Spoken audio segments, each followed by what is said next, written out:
What does the future look like? So what we've learned, because we started this ministry in 2016 and 17, and we've done hundreds of design discovery meetings where people actually understand their purpose.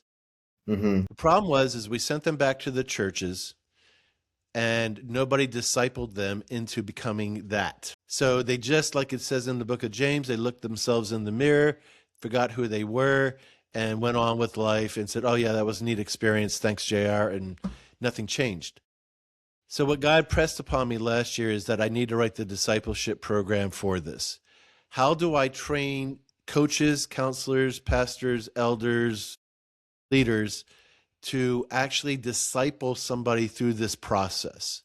How do I take what I know, what I've learned, what I've gained, and invest it into these leaders so that they can then multiply the efforts of the kingdom, multiply the efforts of their organization in the way that God would honor their design because they're investing in the individual's God-given design. That's amazing.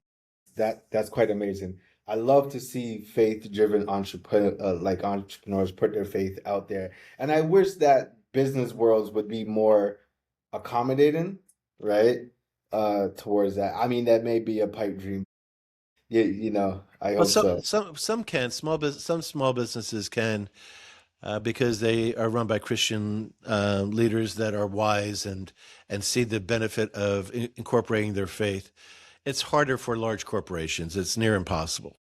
Yeah, I mean, it's sad because a lot of great leadership principles come from scripture. Great, like how to run teams. You could get all of that from how Jesus led like you could get all of that from there. But again, at the risk of offending someone, you have to water it down, which sucks. Well, by the way, it goes both ways. The gentleman that wrote these psychometric assessments is a born again believer with a seminary degree. He brought it to the church, said, hey, I'll just give you my time. I want to help the church.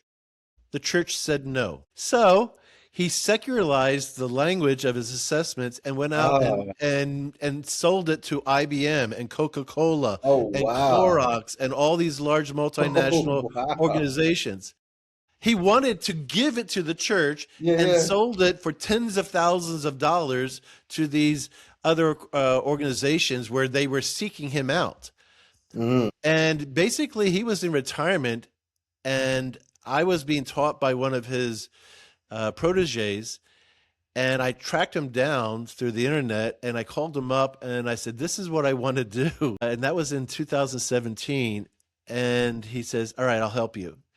And 2 years later, he we were having a conversation and he goes, you know, JR, you've made more progress in getting this into the church, which was what his dream was, than anybody else has in 30 years. I'm going to collaborate with you and allow you to have exclusive rights to my assessments to make them available through your ministry. Oh, that's a So blessing. that's what happened in 2019. That's how we got the rights to these very valuable assessments because I couldn't afford to pay for them. There's no way. Right. And he and I have been collaborating together ever since. So when you Yes. read our books, you'll see his materials. He's basically given us access to his life's work to be able Mhm. to incorporate into our ministry and into the business.